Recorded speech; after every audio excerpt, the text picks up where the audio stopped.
Manish ji, health जागरण में एक बार फिर से आपका बहुत बहुत स्वागत है। नमस्कार। सर, ये बताइए कि किडनी फेल और लीवर फेल किस तरह के पेशेंट आपके पास आते हैं और आप उनका किस तरह से सही से इलाज करते हैं। देखिए, किडनी फेल हो, लीवर फेल हो, स्टेज 4 कैंसर हो या थैलीसीमिया हो या कोई और बहुत बड़ी बीमारी हो जिसके लिए डॉक्टर ने डायलिसिस बोला हो या पेट से पानी निकालना पड़ेगा या बोला हो ट्रांसप्लांट करना पड़ेगा या बोल दिया हो अब तो कीमोथेरेपी, रेडियोथेरेपी या सर्जरी करनी पड़ेगी, तो मैं बोलूँगा ठहर जाओ, रुक जाओ।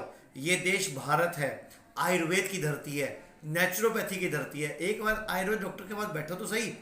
Liver fail, kidney fail, cancer, thalassaemia, इनको दुनिया में कोई ठीक नहीं कर सकता, लेकिन एक व्यक्ति कर सकता है। वो व्यक्ति आपको शीशा देखने में नजर आएगा और वो व्यक्ति आप स्वयं होंगे। जी, हमारे शरीर में वो शक्तियां हैं जो हमें ठीक कर सकती हैं, बस उनको जगाना है। और हम आयुर्वेद की मदद से, नेचुरोपैथी की मदद से, सही डाइट की मदद से उनको जगाना और उनको ठीक करना सिखाते हैं।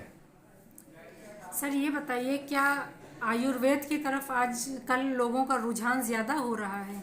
नहीं मैडम, बिल्कुल गलत। इस टाइम लोग आयुर्वेद में तब आते हैं जब उनको सर तरफ से ठोकर लग जाती है। मतलब लुटने के बाद, गरीब हो जाने के बाद, मकान बिक जाने के बाद, प्लॉट बिक जाने के बाद, सोना बिक जाने के बाद, किडनी ट्रांसप्लांट कराने के बाद तब जागते हैं लोग। तब कहते हैं हमें ठीक कर दो। दुख होता है कि तुम पहले भारत की अपनी पैथी पर भरोसा क्यों नहीं करते।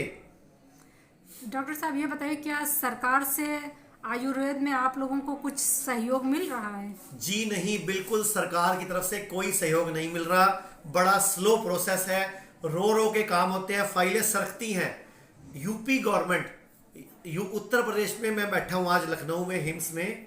उत्तर प्रदेश की सरकार को कई बार मैं लेटर लिख चुका हूं, कई बार मैं बोल चुका हूं कि जैसे दिल्ली गवर्नमेंट ने, राजस्थान गवर्नमेंट ने, हरियाणा गवर्नमेंट ने सरकारी कर्मचारियों का इलाज आयुर्वेद में करने की छूट दिया, कृपया आप भी कीजिए, लेकिन नहीं हो रहा है। आयुष्मान योजना भारत में गरीबों के लिए है, लेकिन आयुष्मान नाम है, उसमें से आयुष गायब है। एलोपैथी का इलाज हो रहा है। अरे भाई, मैं देश की सरकारों से अपील करता हूं, अभी भी वक्त है। देश की आयुर्वेद की पद्धति को मुख्य चिकित्सा पद्धति बना दो। देश का महीने का हजारों करोड़ बच जाएगा जो विदेशों में जा रहा है केमिकल युक्त दवाइयों के और गोलियों के नाम पे। वर्ल्ड हेल्थ ऑर्गेनाइजेशन ने कर्नाटक और गुजरात में 2 आयुर्वेदिक रिसर्च सेंटर खोले हैं। इसको आप किस नज़र से देखते ये हैं। बहुत अच्छा कदम है, बड़ा बढ़िया कदम है, बड़ा उत्साहवर्धक वाला कदम है। लेकिन मैं फिर वही बोलना चाहूंगा, वर्ल्ड हेल्थ ऑर्गेनाइजेशन ने आयुर्वेदा का सेंटर खोला भारत में, लेकिन भारत के अपने ही कुछ प्रदेशों में जब कोरोना आया, हॉस्पिटलों को ताला लगा दिया गया। तो ऐसे कैसे आयुर्वेद का भला होगा।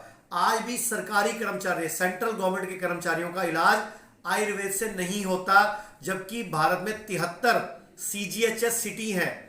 दिल्ली में पैनल आया था, 6 महीने आयुर्वेद के लोगों ने काम किया, 31 मार्च को एक्सपायर हो चुका है। 1 अप्रैल को एलोपैथी का रिन्यू कर दिया गया, अभी तक आयुर्वेदा का दिसंबर 2022 हो गया, रिन्यू नहीं हुआ। दुख होता है, तकलीफ होती है कि आयुर्वेद के साथ सौतेला व्यवहार क्यों।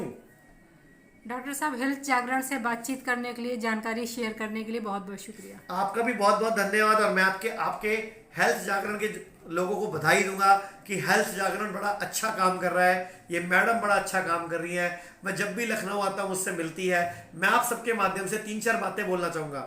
जब भी खाना खाते हो, चबा चबा के खाओ, अच्छी तरह चबाओ।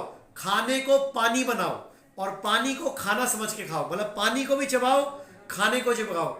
ऐसे बोलूंगा, खाने को पीना है, पानी को चबाना है। कभी भी खाना खाने के साथ ठंडा पानी मत पियो। अगर पीना पड़े तो गर्म पानी, उबलता हुआ चाय की तरह गरम गरम पानी पियो। जिस दिन भी मूड खराब हो, गुस्सा हो, लड़ाई हो, टेंशन हो, उस दिन खाना मत खाओ। हफ्ते में 1 दिन का उपवास रखो और सूरज डूबने के बाद कभी खाना मत खाओ। और जब भी बीमार पड़ जाओ, खाना छोड़ दो, भोजन को बढ़ा दो। मतलब खाने को छोड़ दो, भोजन को बढ़ा दो, बहुत जल्दी ठीक हो जाओगे।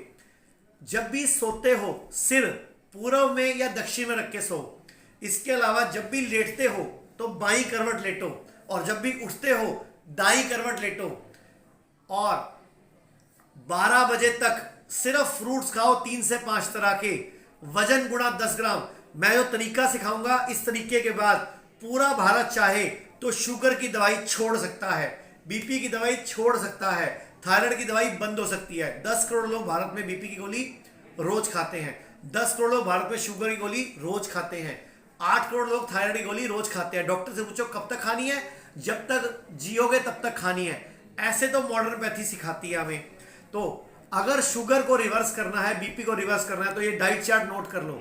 12 बजे तक आपका वजन गुणा 10 ग्राम फ्रूट्स खाने हैं, यानी कि 12 बजे तक अगर आप 70 किलो के तो 700 ग्राम, 60 के हो तो 600 ग्राम, 50 के तो 500 ग्राम, 3 से 4 तरह के 5 तरह के फ्रूट्स खाने हैं, सीजन के खाने हैं, अच्छी तरह चबा चबा के।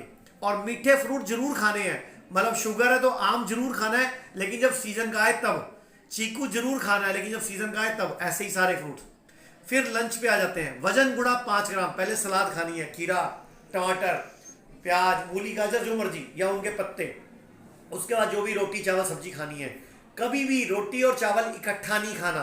रोटी खाओ तो चावल नहीं खाना, चावल खाओ तो रोटी नहीं खाना। उसके बाद शाम को भी पहले सलाद की प्लेट खानी है, और कोशिश करो रात का खाना छोड़ दो। और जो भी चीज जानवर से आती है उसको छोड़ दो। दूध, पनीर, अंडा, नॉनवेज, ये सब छोड़ दो। और कोई भी चीज फैक्ट्री से आती है वो छोड़ दो। आपकी शुगर 7 दिन में रिवर्स हो सकती है, 7 दिन में। और बीपी की गोली छोड़ना चाहते हो तो शाम को 4-5 बजे ग्रीन जूस पियो। कोई भी 5-7 तरह के पत्ते ले लो, पालक, मेथी, बथुआ चलाई, कुछ भी, मूली के पत्ते, शलगम के पत्ते, गाजर के पत्ते, कुछ भी, कड़ी पत्ता ले लो, पुदीना, धनिया, कुछ भी ले लो। इसके अलावा पीपल का पत्ता, बरगद का पत्ता, कोई भी और तरह के पत्ते जो भी ले सकते हैं। पत्तों की चटनी बना लो तो 4 चम्मच चटनी खाओ। नई चटनी बनानी तो उनका जूस निकाल लो, गाढ़ा गाढ़ा। एक जूस पतला नहीं पीना, गाढ़ा गाढ़ा पीना होता है फाइबर के साथ। ये सबको पियो शाम को 4 से 5 बजे घूट घूट करके। आपकी बीपी की गोली भी छूट जाएगी। एक रुबा सुबह उठ के खाली पेट उकड़ू बैठ के, जमीन पर बैठ के, बिना कुल्ला, बिना ब्रश करे 1 गिलास गरम गरम पानी पियो। आपकी कब्ज, गैस और तेजाब जैसी प्रॉब्लम भी ठीक हो जाएगी। तो हेल्थ जागरण के दर्शकों को और जितने भी बाकी चैनल्स इस टाइम मुझे रिकॉर्ड कर रहे हैं, उन सबके दर्शकों को धन्यवाद। अगर आप ज्यादा जानकारी चाहते हो तो पूरे भारत में हमारे हिम्स के नाम से 19 बड़े हॉस्पिटल हैं, जिनमें 4 बड़े हैं। लखनऊ में 100 बेड का है, मेरठ में 1000 बेड का, एशिया का सबसे बड़ा है। इसके अलावा हमारा चंडीगढ़ डेराबस्सी में हेड ऑफिस है, और नवी मुंबई में 150 बेड का हॉस्पिटल है, डेराबस्सी में 100 बेड का है। इसके अलावा देश में 14 छोटे हॉस्पिटल हैं, गुड़गांव, अमृतसर, जयपुर, जोधपुर, भागलपुर, चंडीगढ़, गोवा, थाने, मुंबई में, संगरूर में, पटियाला में कई सेंटर्स हैं। इसके अलावा 100 से ज्यादा हमारी क्लिनिक्स हैं, 250 डॉक्टर्स की टीम है, 1800 लोग हमारे साथ काम करते हैं। हम सिर्फ एक ही चीज चाहते हैं, भारत का नागरिक देश की बनी दवाई से या देश की बनी बातों से या देश की तरीकों से ठीक हो जाए, ताकि देश का बाहर पैसा नहीं जाए। आज के लिए इतना ही, धन्यवाद। तो चंडीगढ़ में जो अभियान शुरू हुआ था, अब गुड़गांव, अमृतसर, दिल्ली, जालंधर, जयपुर, पटियाला, संगरूर, कई शहरों में हिम्स शुरू हो चुका है। हिम्स की ब्रांचेस शुरू हो चुकी हैं।